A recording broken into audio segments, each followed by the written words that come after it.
নবম শ্রেণীর কবিতা আগামী। অতি সংক্ষিপ্ত উত্তরের জন্য প্রশ্ন: আগামী কবিতাটির রচয়িতা কে? আগামী কবিতাটির রচয়িতা সুকান্ত ভট্টাচার্য। কত সালে কবি সুকান্ত মৃত্যুবরণ করেন? 1947 সালে কবি সুকান্ত মৃত্যুবরণ করেন। কবি সুকান্তের পিতা ও মাতার নাম কী ছিল? কবি সুকান্তের পিতা নিবারণচন্দ্র ভট্টাচার্য ও মাতার নাম সুনীতি দেবী ছিল। কবি সুকান্ত কোন রাজনৈতিক মতবাদে বিশ্বাসী ছিলেন? কবি সুকান্ত সাম্যবাদী রাজনৈতিক মতবাদে বিশ্বাসী ছিলেন। কবির শৈশবকাল কোথায় কেটেছিল? কবির শৈশবকাল মামার বাড়িতেই কেটেছিল। কবি কোন রোগে আক্রান্ত হয়ে মারা যান? কবি যক্ষয় রোগে আক্রান্ত হয়ে মারা যান। কবি সুকান্ত কার কাছে কুসংস্কার বিরোধী মনোভাব পেয়েছিলেন? কবি সুকান্ত তাঁর মামার বাড়ির দাদুর কাছে কুসংস্কার বিরোধী মনোভাব পেয়েছিলেন। কবি সুকান্ত দিদিমার নিকট থেকে কী শক্তি আহরণ করেছিলেন? কবি সুকান্ত দিদিমার নিকট থেকে গরিব দুঃখীর প্রতি মমত্ববোধ শক্তি আহরণ করেছিলেন। অঙ্কুরিত বীজ কিসের প্রতীক? অঙ্কুরিত বীজ সজীব প্রাণের প্রতীক। অনেকের কাছে কবি সুকান্ত কি কবি বলে অভিহিত? অনেকের কাছে কবি সুকান্ত কিশোর কবি বলে অভিহিত। সংক্ষিপ্ত উত্তরের জন্য প্রশ্ন: কবিতাটিতে কবি কিসের সম্ভাবনার কথা বলেছেন?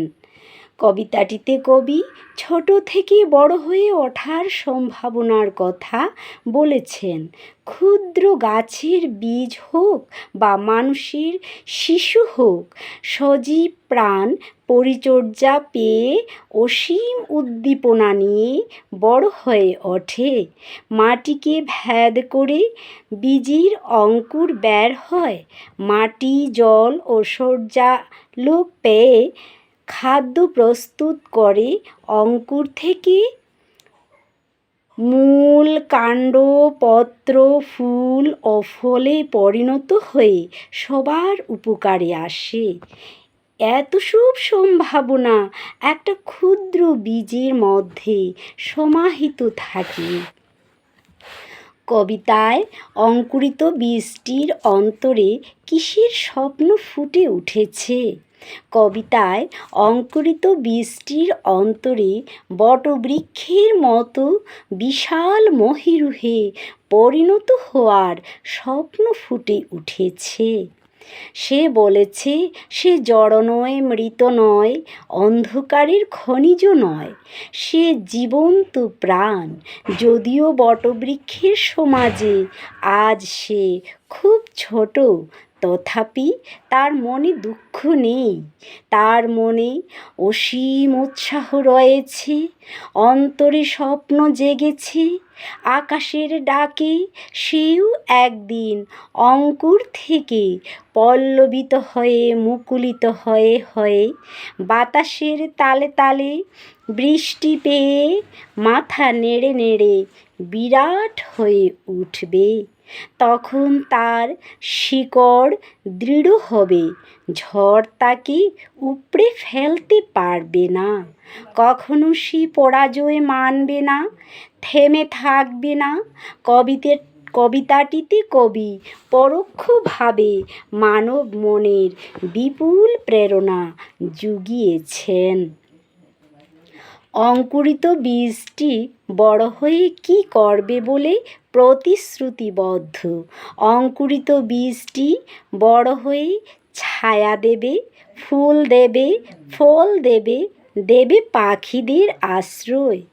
তাকে কেউ কাটলেও সে মানা করবে না, কেটে দিলেও সে কাঠ দেবে অর্থাৎ সমাজের উপকারের জন্য তার সব কিছু উজাড় করে ঢেলে দেবে বলে প্রতিশ্রুতিবদ্ধ। ক্ষুদ্র আমি তুচ্ছ নই কথাটির অর্থ বুঝিয়ে লেখো। বটের বীজ ছোট, কিন্তু তার ভেতরে আছে বিরাট হওয়ার সম্ভাবনা। তাই ছোট বীজটি কখনো নগণ্য নয়। মাটি, জল, সূর্যালোক পেয়ে একদিন সে মহিরুহে পরিণত হবে। ক্ষুদ্র থেকেই বৃহতের সৃষ্টি।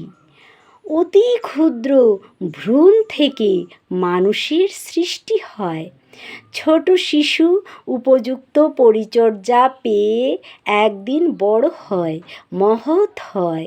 তাই ছোটকে ছোট বলে অবহেলা করতে নেই।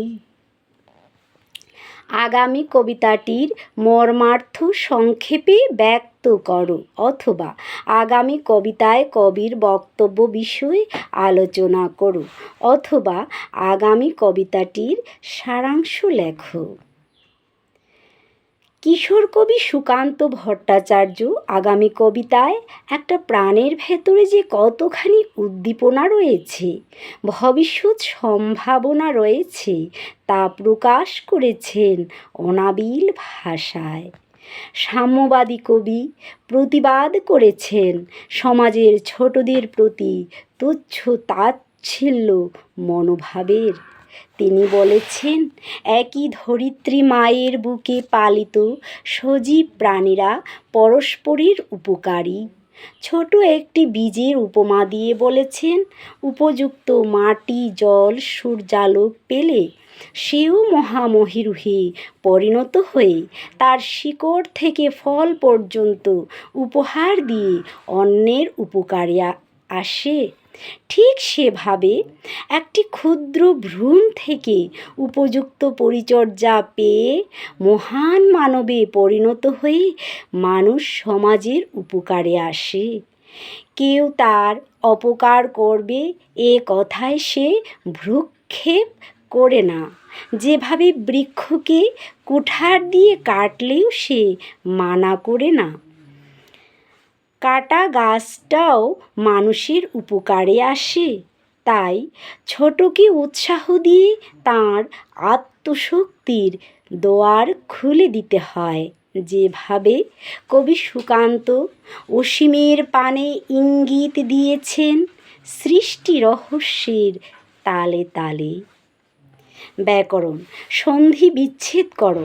চলন্ত চলযোগ অন্ত, ঘুমন্ত ঘুমযোগ অন্ত, শয়ন সে যোগ অন, নীরেন্দ্র নির্যোগ ইন্দ্র, কটুক্তি কটুযোগ উক্তি, গণেশ গণযোগীশ গণেশ। পদ পরিবর্তন করো। গোপন গোপনতা, বিশাল বিশালতা, মুখরিত মুখর, পুষ্ট পুষ্টি, সম্বর্ধনা সম্বর্ধিত, রস রসিক।